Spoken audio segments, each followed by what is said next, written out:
What he didn't know was this trip might cost him his dream. This one was submitted by an anonymous person, and I think the reason why there's an anonymous, you will figure that out if you watch this video. You'll definitely understand if you were this person, you'd want to be anonymous too. But at the same point, this is a story that needs to be told. If you've ever been victimized by anybody for any reason, always remember, make sure that you report them so they can't do it to somebody else. Now let's get on with the story. Now this story opens up in the Midwest, and it's a sunny day, beautiful weather, just absolutely beautiful weather. There's a 21-year-old in the mid-90s. His name is Hank. At this point in his life, he's lived, just nothing but one dream. It's all he's ever wanted. He wants to be a professional truck driver. And that's all he ever really wanted. And he dreamed about it. He used to watch the big rigs. He used to do that, when trucks went by, just trying to get their attention. And he just loved the lifestyle and everything about it that he knew about it, but he'd never actually done it or lived that life. So he wanted to be a truck driver. He went and got his CDL, and on this very day was going to be the day he got into the cab, and he was super excited. He got hired on with a great company, getting really good money for a new guy, and he was going to get trained by some of the best in the industry that had years and years and decades of experience, which he was really excited about because he knew the only way to get ahead in trucking is to know what the old guys know. So as the truck pulled up in front of him and he climbed up into the cab, he met Peter. Peter was his trainer. Now Peter, he's a kind of a gruff, old, grumpy guy. He's been around in the industry for decades. He's in his late 50s or early 60s, and he just comes across kind of gruff. But he's a professional truck driver, and he knows what the heck he's doing. So Hank is more than happy to deal with the gruffness to be able to learn this new industry that he's so excited to be a part of. So he climbs up in the cab, and Peter, asks him a couple questions, talks to him for a little while. And then, he buckles up, he throws his backpack on the top bunk, and away they go. They start driving, they're in Kansas, and they start driving east. They're heading up to Maine to deliver a load. So this is Hank's first trip and his training trip. So he's kind of nervous, he's got that anticipation, but he's also just swelling with excitement because this is something he's always wanted in his life. What he didn't know was this trip might cost him his dream. If you haven't checked out my merch tent down below, you can get things like a Driving with John hat. You can get shirts that say truckers are people too. And on the back it says Driving with John. It's really cool, guys. I got all different kinds of merchandise down there.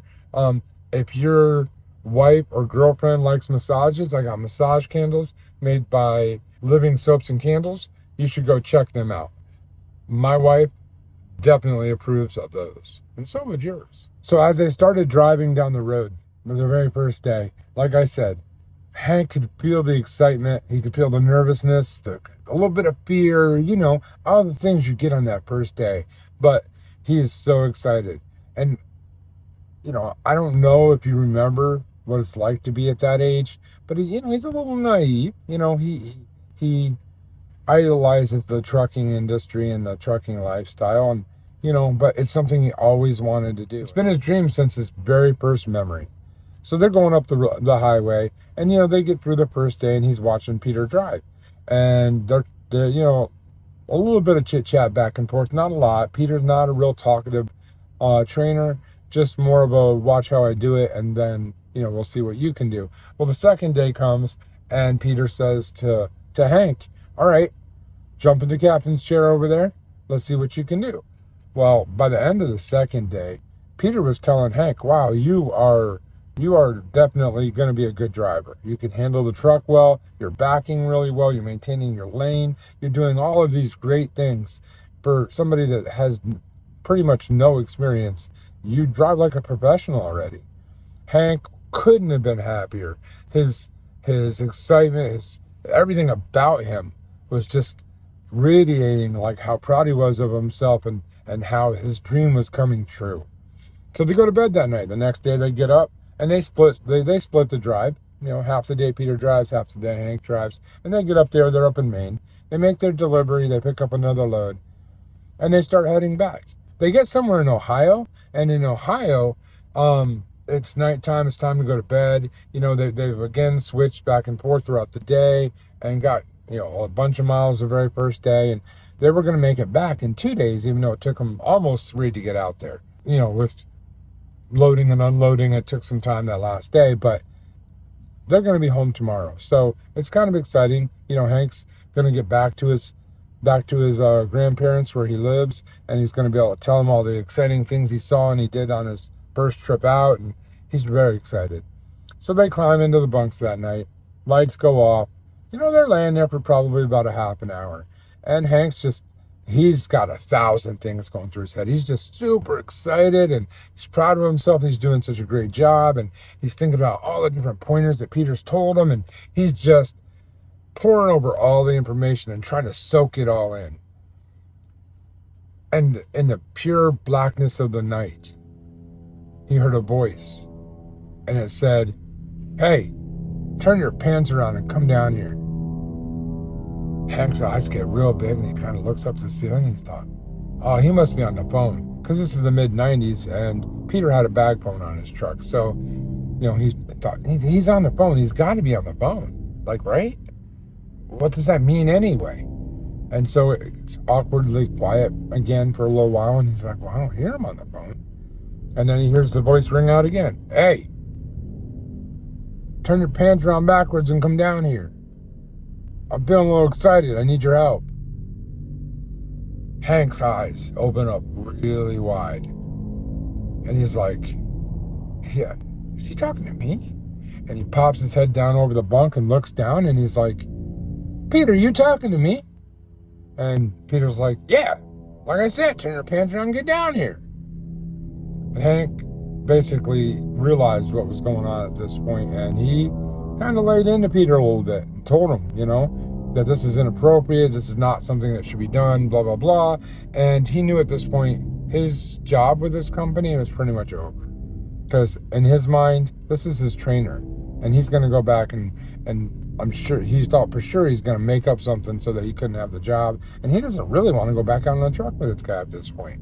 So after they argued for a couple of minutes verbally, quieted back down, and Hank just laid there the rest of the night, almost heartbroken, in between a cry and nervousness and kind of scared, just staring with his eyes wide open in the pitch black, staring at the ceiling. The next day the sun comes up. Peter gets up, acts like nothing ever happened. Starts driving the next day. Doesn't like Hank drive that day.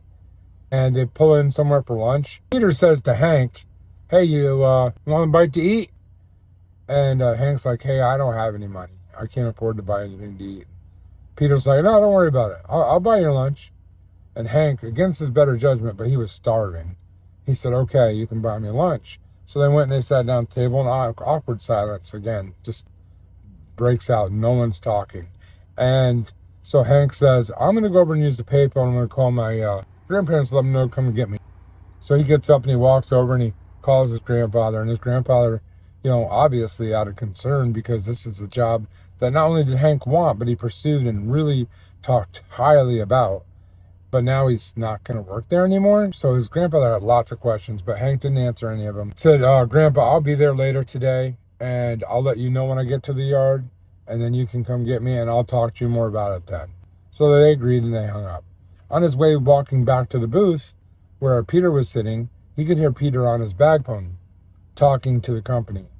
And the part that he heard was kind of disturbing.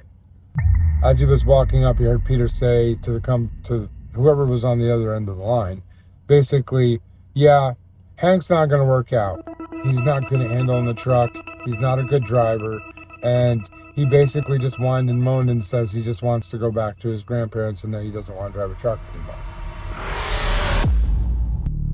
Now, as the story progresses, his grandparents do pick him up, Hank, that is. And as soon as he does, Peter's out of there. He's driving. He's gone. And Hank, he's not sure, you're personally conflicted when you become a victim like this.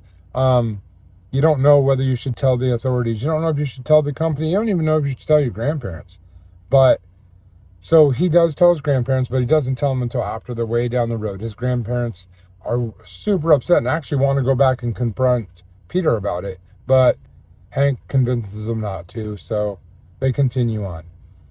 Now, the story should end right here, but I'm going to give you a bonus, little extra information that kind of ties this up in a bow to let you know that not only should you call the authorities and the company and everybody involved to let them know what happened, not only should you do that, you can see what happens when you don't. So let's fast forward from that point. Hank is still a truck driver. He didn't lose his dream, but it definitely tainted his dream very badly. And he was going through some very hard times. This was 4, 5, 6 years later.